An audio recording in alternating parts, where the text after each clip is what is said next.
So, when you don't know how to do something, how to fix something, or how something works, what do? Ask a teacher? Ask your parents? Ask your friends? Ask someone you really know and trust? No! You go to the internet and ask some randos. But I'm not talking about creeps here, I hope. No, I mean the people of the internet! You know, those people who make how-to videos. Because chances are, if you're trying to figure out something, someone on the internet has already figured it out for you. Things like, how do I unsend a text? No. How do I do a winged eyeliner? How do I get rid of the zit by Friday night? How do I get out of gym class?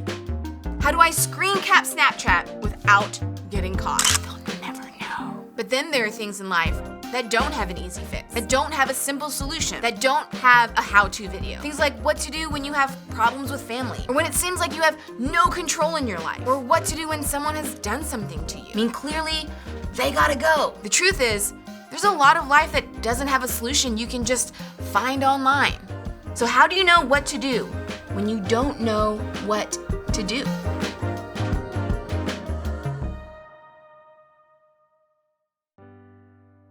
Do you ever feel like you're actually living in two different worlds?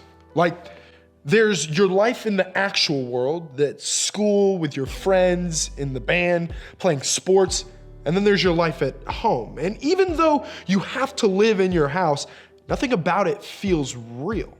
Maybe you don't want to be there, or the people in your family just drive you crazy, and you're counting down the days until you can leave for good. Maybe that's why we act different at home than we do everywhere else. It could be you've never really thought about it before, but isn't it true? At home, we tend to be one version of ourselves, and everywhere else gets a different version. We all do this. Come on, think about it. You would never leave your dirty dishes out at a friend's house, but you don't think twice about doing it at your own house. You would never talk to coach the same way you do stepmom.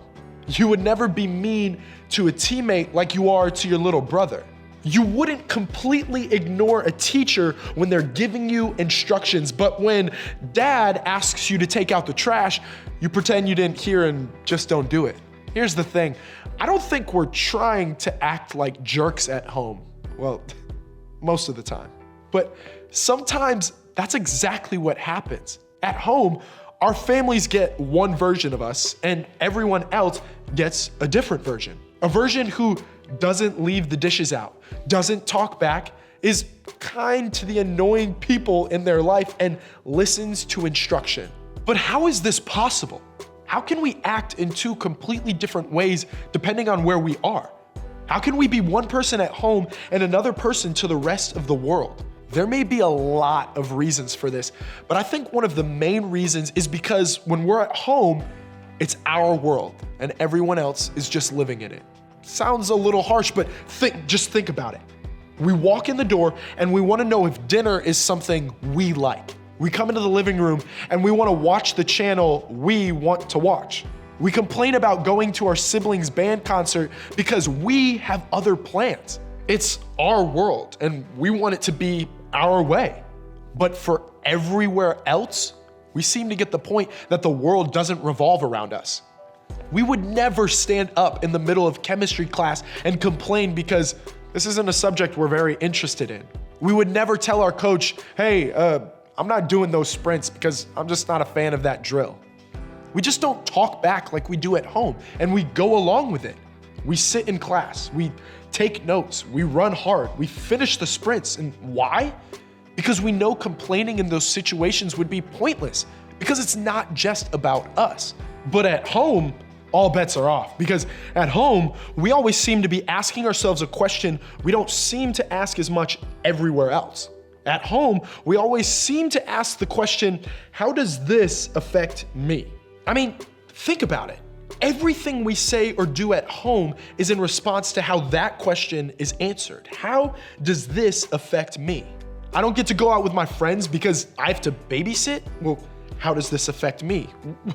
If that's the case, I'm gonna give my parents the silent treatment. Like, no. I studied so hard for my test while my sister watched TikToks all night and she got a better grade than me. How does this affect me? Well, She doesn't even deserve that A. So obviously now I'm annoyed with her and I am going to treat her that way. See? What I don't think a lot of us realize as we think about our lives at home is how much our response to the question, how does this affect me, plays a role in making our home the way it is. When we get mad at our parents and turn on the silent treatment, well, that definitely changes the vibe of the house.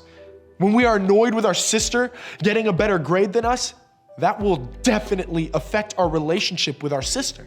We may not like what's going on at home. We may not even like the people who live there with us, but chances are we aren't thinking about the way we may be affecting the environment at home. What if home is the way it is because we aren't exactly helping to make it any better? What if we play a bigger role than we realize? Listen, you don't need me to tell you that family stuff is hard.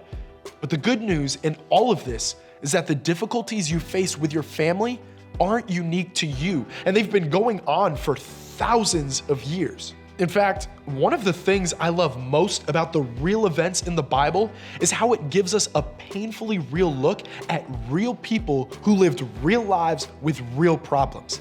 Even the people who were supposedly the heroes had obvious faults, and we get to learn from them and read all about them. And over the next couple weeks, we're gonna spend time looking at the life of Joseph. Now, Joseph was one of the most famous people in the first half of the Bible. He's a guy who, just like us, found himself in many situations where he needed to figure out what to do when he didn't know what to do. It's honestly like the most dramatic reality TV show you've ever seen. There are murder plots, he's sold into slavery, he's unfairly put in jail, the story twists and turns everywhere, and the drama doesn't stop. We'll get into that in the next few weeks, but it all starts with his drama with his family. Let me give you some background. Joseph was one of 12 sons who all had Jacob as their dad. Now, Jacob's story was complicated. He fell in love with a woman named Rachel, but was tricked into marrying Rachel's sister Leah instead. But Jacob loved Rachel, so he worked for her father for 7 years so he could marry her too.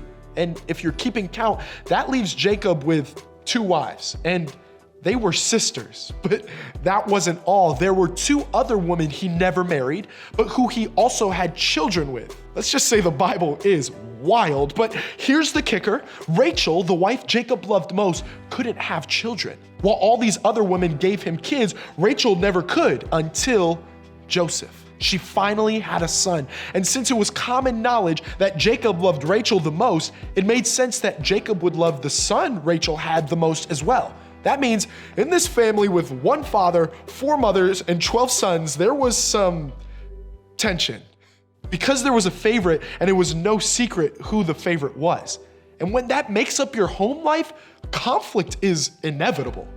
And this is where we pick up in the life of Joseph. In Genesis 37, we read about how Jacob made a special robe for Joseph, a physical reminder of how much more his dad loved him than the other brothers. And the brothers despised him for it, but that wasn't the only issue. Joseph then has a series of dreams. Joseph said to them, his brothers, "Listen to this dream I had. We were binding sheaves of grain out in the field when suddenly my sheaf rose and stood upright, while your sheaves gathered around mine and bowed down to it." Now, this wasn't your typical dream, and the brothers knew it. This dream, it wasn't about grain. It was about power. And Joseph was sending a message by sharing the dream. He was saying, "Yo, guys, listen to this. I think I'm gonna be more powerful than you one day. And when that day comes, you will all worship me." For your younger brother to say this to older brothers, that's not gonna fly. The passage goes on. His brother said to him, "Do you intend to reign over us? Will you actually rule over us?" And they hated him all the more because of his dream and what he said. Just sharing that dream would have been bad enough, but then Joseph has another dream involving the sun, moon, and stars bowing down to him. It was the same message, but this time it included his parents bowing down as well. He tells his dad, Jacob, and his brothers, who now hate him even more, We can see the tension is growing in this already tense family dynamic. One dad, 4 moms, and a dozen boys. And now the favorite son said everyone was going to bow down to him one day, as if he needed any more affirmation. But Joseph wasn't acting in a way that considered any of that. Joseph is behaving like any of us would in his position. Hyper aware of how we are being treated and pretty clueless when it comes to how others in our family are being treated. All we think of is that one question: how does this affect me? Not how it may affect our parents, step-parents, siblings, aunts, uncles, or grandparents, no. And Joseph's family was the same way. All Joseph's brothers could see was how the whole situation affected them, the unfairness and injustice. I mean, Joseph receiving the robe he did as a gift was like being given a brand new car when he turned 16, while all the other brothers had to share mom's ancient minivan. That's just not right. And they saw it, but Joseph didn't. Joseph only saw how the situation affected him. He can't help it that he got a cool robe. He can't help the dreams he's having. His brothers are getting worked up. It's not that big of a deal. The truth is, even though these few verses are about more than some strange dreams a guy had, they're about the tension the family never dealt with, tension that was left to grow. And we're still reading this today for a reason. Why? To show that family has always been complicated, and to teach us that we could all do better when it comes to how we approach our family and our role in it. To remind us that tension not dealt with will never just go away. It will always escalate to something bigger. And we'll see how Joseph's family tension leads to something worse with Joseph next week. But until then, what could everyone in the family have done differently? Well, first, Joseph could have started to see himself as part of the problem, as one person in a large family and not the center of it. Second, he could have recognized how his dad's favoritism was impacting his brothers. Third, his brothers could have let go of their grudges. And fourth, they could have ignored Joseph's dreams and not allowed their insecurity to control them. The point is this: Joseph's drama with his family has something to teach all of us. And the lesson is this: be aware of the role you play in your family. Pay attention to how your words and your actions contribute to the tone and temperature of the house. Are you improving it, or are you making it more tense? Then make a decision about what you want your role to be from here on out. If home is miserable for you, could you consider that you may be contributing to that? Is there something you can do to make it not feel that way? What role are you playing in your experience at home? If you aren't sure where to begin, take a look at this passage in the letter Paul wrote to the Philippians. Paul writes, "Do nothing out of selfish ambition or vain conceit. Rather, in humility, value others above yourselves, not looking to your own interests, but each of you to the interests of the others. In your relationships with one another, have the same mindset as Christ Jesus, who, being in very nature God, did not consider equality with God something to be used to his own advantage. Rather, he made himself nothing by taking the very nature of a servant, being made in human likeness. And being found in appearance as a man, he humbled himself by becoming obedient to death, even death on a cross." Jesus sets the example right here. He gave up his divine privileges when he had every reason not to. He's reminding us to be humble and honest with ourselves and to pay attention to how we affect our family. So, $1,000,000 question. How do we do that? We start by having an accurate view of ourselves. We don't see ourselves as better than anyone else, and we see others as worthy of respect, honor, and uplifting treatment. Like Jesus, we identify a right we need to give up. What attitude and behavior is keeping us from behaving the best way possible with our families? What right are we demanding for ourselves but not offering to our family? Fairness, kindness, compassion? And finally, and perhaps hardest of all, we need to invite someone else to speak into how we treat our family. Sometimes we don't have a very clear picture of the role we play in the relationships closest to us. But by having someone who can tell us what we're doing well and what we need to work on will help us start to see ourselves and our family more clearly. Family, it's always gonna be complicated, like always. And when we don't know what to do with family, we can start by taking a look at ourselves.